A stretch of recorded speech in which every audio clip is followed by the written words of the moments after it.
Yeah, you guys can keep coming in, like, or is that everybody? Okay.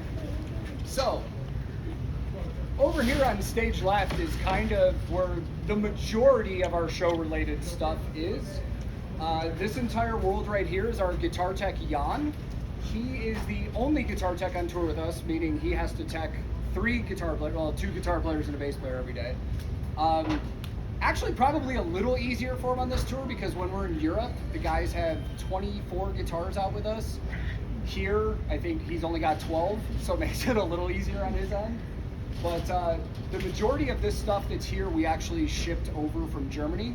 So this is the normal racks and everything that we use, except for the guitar tech case right here. Fun fact. That was actually mine when I was a guitar tech. I kept it in our storage and I just told him he could use it once we get over here. So that's why there's so much Chicago sports memorabilia on there and stuff like that. He probably knows none of those teams or anything. But he controls everything for the guitar players during the show. A lot of our stuff is programmed through MIDI into our time code, meaning that a lot of the changes that are happening for effects and stuff during the show are automatic through the electronics that go with the time code and the tracks for our show. But Jan has full control over everything. As you can see, we have no amps over here. Like most bands nowadays, we've gone fully digital with everything. We're using the Neural DSP Quad Cortex for everything, and we've got, I think, 6 of them out with us. There's 3 mains, 3 spares just in case anything goes wrong. And everything is like fully redundant, so if one of them for some reason breaks in the middle of the show, it'll automatically swap over to the spare so that there's nothing that's failed during the show or anything like that. But his job is not just guitars. He actually has to deal with a lot of the wireless and audio frequencies for the players every day because we are fully wireless on stage, and every city has its challenges. Dallas, in my opinion, is actually one of the worst when it comes to radio frequencies, mainly because of all the radio and TV stations. Is it still the American Airlines Center? The arena on top? Yeah. That place is one of the most impossible places in the entire country to dial in wireless frequencies because of all the sports broadcasts there, and they keep all their equipment on all the time. Here it's not so bad, so he has to do all that. Our worlds over here are monitors and playback. Lobby, who's right over there, is our playback engineer. He handles all of our playback systems for the entire tour. And what I mean by that is tracks. And a lot of people, when they hear tracks, they automatically assume lip syncing. And I get it, like not everybody knows how these systems work. But tracks for modern bands are pretty much a necessity for a show like this because the tracks provide the click track in the band's ears while they're on stage to play to the tempo. It provides a lot of the backing electronics because we obviously don't have a keyboard player, so it allows bands to have the sounds and the noises and the parts that are on an album. It allows them to have those live without hiring 10 more musicians. So that's pretty much what it is. We have like minimal vocal parts and tracks. It's some harmonies here and there and stuff like that. And honestly, that's the same for a lot of bands. A lot of people think when they hear tracks that there's a lot of those in there and singers are just faking. They're really not. There's been some vocalists that have been busted using vocal tracks, mains, live, and lip syncing. And a lot of the times that's, I think Garth Brooks recently is when he was like the 7th show in a row and he was sick and couldn't sing and they were using a lot of tracks. And kind of conflicted in those situations. Like, it's like, do you cancel a show or do you just go up there and do that and let people enjoy the show? You know what I mean? It's pretty much up to whoever's bought the ticket. But not only does Lobby control all of our networking and playback for that, he's also our DJ. So, wait, are you DJ or are you Regis Philbin? Are we doing trivia time on this? Trivia. Am I using the wrong word? I don't know the German word.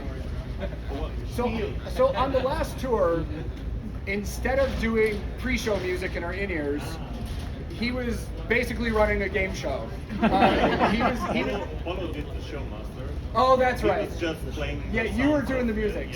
So Bolo at front of house was asking us trivia questions, and he was running Who Wants to Be a Millionaire music. And we all had our talkback mics, and we were all gathered around just trying to answer trivia questions and stuff. But the funniest thing with this band is that in their in-ears, The second changeover starts is just, it's an EDM concert. In our in-ears, they're just blasting hardstyle and EDM, just getting pumped for the show and stuff. So yeah, it's kind of funny because of the in-ears, you can't hear anything.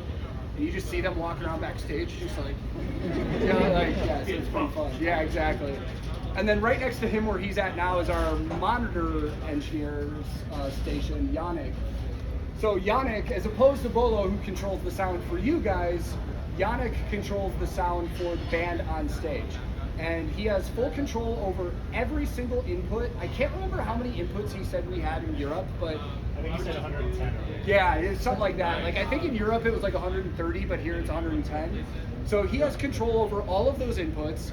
So he can give every person on stage exactly what they want to hear. Even if something as simple as one of the singers says, I want more hi-hats from the drums in my ears. Easy, turn it up.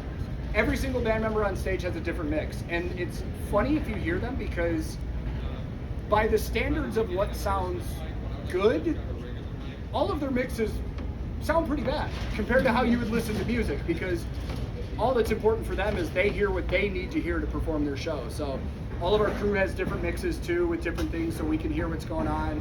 We also have talkback mics on the stage, so if something's going wrong or something happens, we can all talk to each other on the stage in our ears without it being in the PA out front, so that works kind of well too. Where should we go now? And then everything on stage. Don't feel bad. I don't ever bring tours on stage, but even if I could today, there's no way we could get on stage. But everything on stage, like I've talked about, is stuff that we brought with us in the trucks. We've got our set that we build every day. Grizzly's got to build Frank's drum kit every day, which he hates because when we're in the trucks in Europe, it stays built on the risers and just rolls in and out of the truck. Now he's got to work harder every day. And then normally at the arena shows too, for our quick changes for the costumes, we could be on the floor behind the stage and we have quick change tents for the guys and stuff like that.